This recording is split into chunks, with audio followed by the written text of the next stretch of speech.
I talk about automations all the time, but one of the most crucial parts of a good system, workflow, streamlined business is having good hardware and software. It's a crucial part of my GAPS framework. That's gear, automation, playbooks, and support.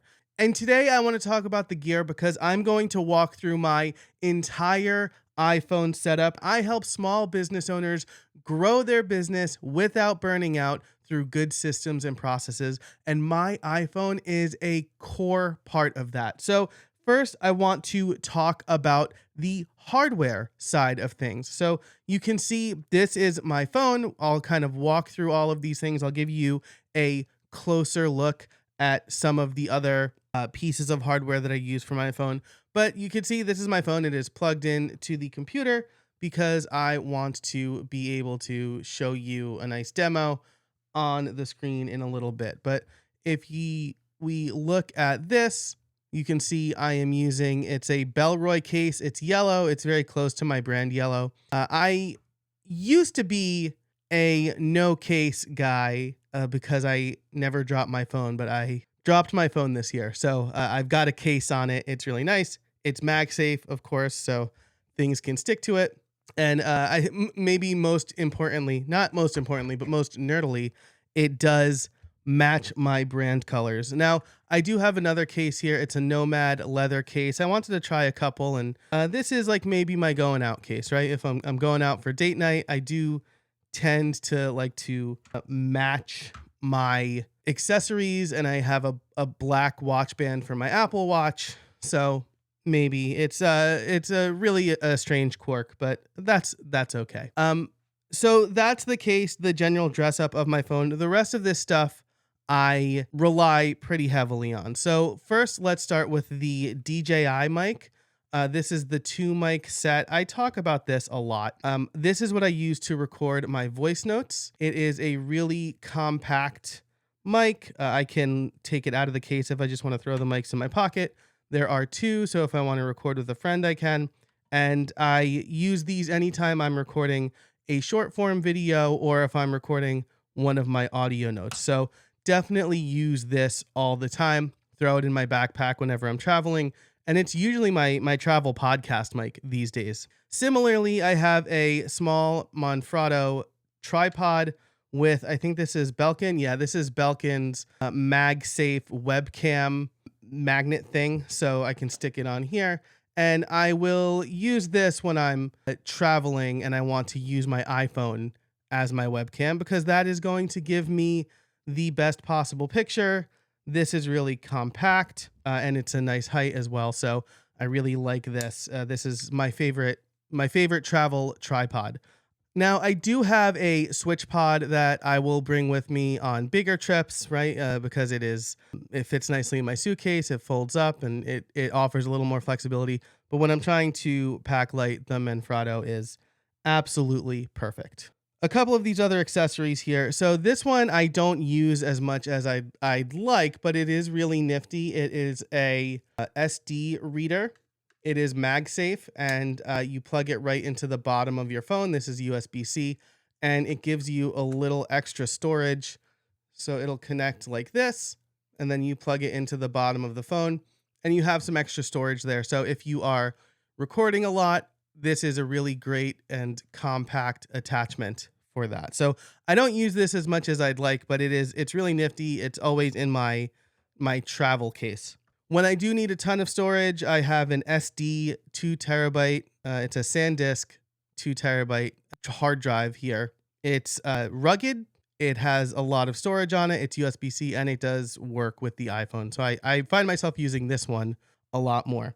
Something else I don't use very often, but I'm glad I have it, is this is a SmallRig. This sticks to the back of the phone and it uses screen mirroring. So you can essentially use this as a confidence monitor for your iPhone. I will link to a video in the description of Stephen Robles. Covered this in one of his many iPhone videos. This is the 12 South. I think this is the Butterfly. It is just a very compact. Yep, the Butterfly. It's a really compact charging thing. So it has a MagSafe compatible charger here and then something for the watch.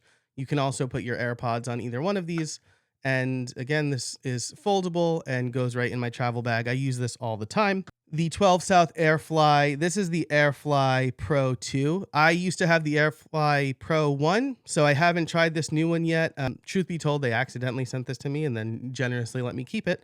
So I'm really excited to use this in an upcoming trip, but this will plug into anything with a headphone jack, and then you can connect your AirPods to it. So this is always with me as well, in case I want to watch some in-flight entertainment or want to, I don't know, share a listening experience with somebody. This is a super slim Anker MagSafe charger. I love this one because it's really thin. I'll use my Nomad case. It just plugs right or attaches right on the back there, and it still keeps a really low profile. One of the reasons I don't like having a case is because I like my phone to be as thin as possible. So having a super thin battery is good. If I need more power, I have a few of these. I love these. They are charging bricks that plug right into the wall.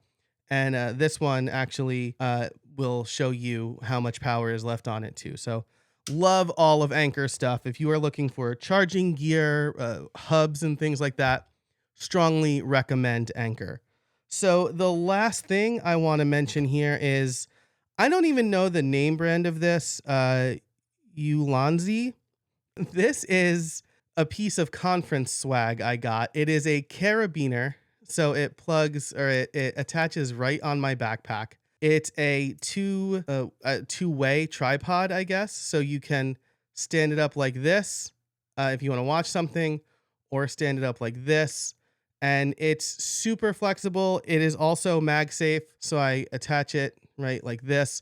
I'll usually use this if I'm out and about and I didn't bring my Manfrotto with me, because this is a lot more compact, or I will use it when I'm watching something on my iPhone. It's really nice for that. So those are all the hardware accessories that I use on a regular basis.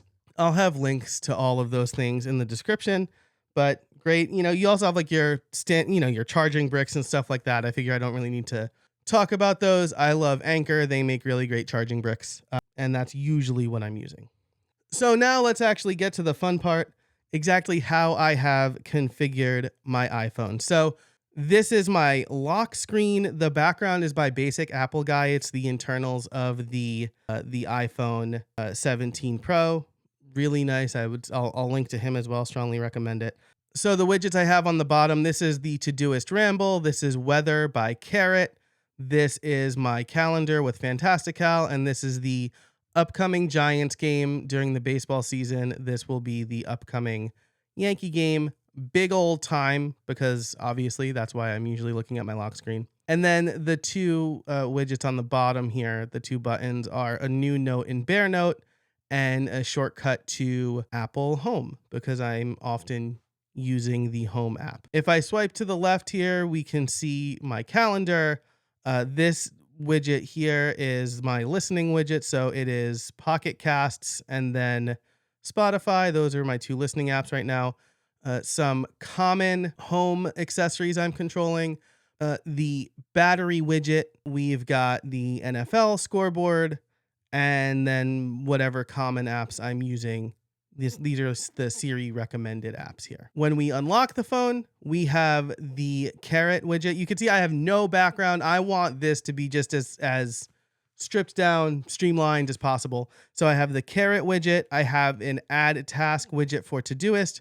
I have a new note widget for Bear. And then I've got my calendar, Safari, pCalc. And then this is a shortcut for automation ideas. I run it this way because it's the fastest way for me to capture. Quick capture is super important to me, and most apps are pretty bad at quick capture. Across the bottom, I've got phone, text messages, Bear Note, and Todoist. And then that's the only screen. So my app library is over here. Now, I do use the camera button on my phone, so having a case that supports that is really important. Usually, I am just using it to take a picture. I don't use like the pressure sensor stuff. On the other side, I have the action button, and I have the action button mapped to Control Center. So when I press the action button, Control Center comes up. I like this because I don't have to map a single shortcut to it, and because you can customize Control Center, you can add whatever shortcuts you have here. So I've got Whisper memos in here, the Find My app, the Stello app, which is my continuous glucose monitor, a quick note in Apple Notes, the flashlight, Apple remote, Field Note, which is the journal app, right? If I want to capture a quick thought, and then a whole bunch of other stuff on these pages. Now, the last thing I want to show you is I have also configured back tap. So if I tap the back of my iPhone 3 times, it will take a screenshot and it'll send it to a service called Podcast Magic by Sublime. That's a really great app that will, it's really a service. It's barely an app. It's an email address that will grab the timestamp and the transcript and then send you back essentially a highlight of the podcast. So that is another fantastic way for me to do quick capture. I picked the triple back tap on that just because sometimes I'll accidentally trigger the double tap back accidentally, and I don't want to be just randomly taking screenshots of my phone all the time and emailing them to Podcast Magic. So there you have it. I didn't walk through all of my apps. Maybe that's like a story for another day, but if we do switch back to this view, you can see the ones that I'm in a lot. I'm recording this in November, so I'm in the Amazon app a lot. I've got the ObsBot app. I'm toying with Spark again for email, at least on my phone. The Stello and Aura Ring apps are there. And then, the news apps, WhatsApp, Circle, which I barely open. So, a lot of this stuff is it's mostly consumption. The Shortcuts app and the way that I capture data are the most crucial ways I use my phone. And I've really optimized for that. I think, the last thing probably worth mentioning is that I do have multiple focus modes. So like if we open the personal focus mode, we can see, that it is a picture of my kids. It is a slightly different setup, like the weather and the baseball score is on the bottom. And then the flashlight and the camera have replaced the quick capture, which maybe doesn't make a lot of sense. And then I've got slightly different apps. This is good links if I want to read. And then the other ones, I think I have a podcast episode where I walk through all of my focus modes, but maybe one of the, the two ones worth noting, I think, are the fitness. I have this one automatically turned on when I pull into Planet Fitness, and it is optimized for that. You can see I haven't used the Planet Fitness app in a while. Fitbod is also here. So that's a fun one because it puts it into a mode where like only my wife and my kids' school can text me, and then everything else is fitness based. I try to put my phone in my locker at the gym. I don't want to be staring at my phone at the gym. I'd rather just like listen to music and be in my head. But that's the whole setup, from the hardware I use here to all of the software that I use on my phone, at least the most crucial software that I use on my phone. Let me know what you think. If you have questions about apps or how I've set up certain shortcuts, leave a comment below. If you liked this video, be sure to like and subscribe. And until next time, I hope you find some space in your week. Hey, thanks so much for watching this video. If you thought it was cool how I was switching between a bunch of different cameras, I want to give a shout out to Ecamm Live. They are a fantastic app. I'll have my affiliate link in the description below, but I wouldn't be able to do half of what I do without Ecamm Live because they make editing so much easier. Now, if you want a video on how I use Ecamm Live, check out this video over here. Again, subscribe to this channel, and thanks so much for watching this video.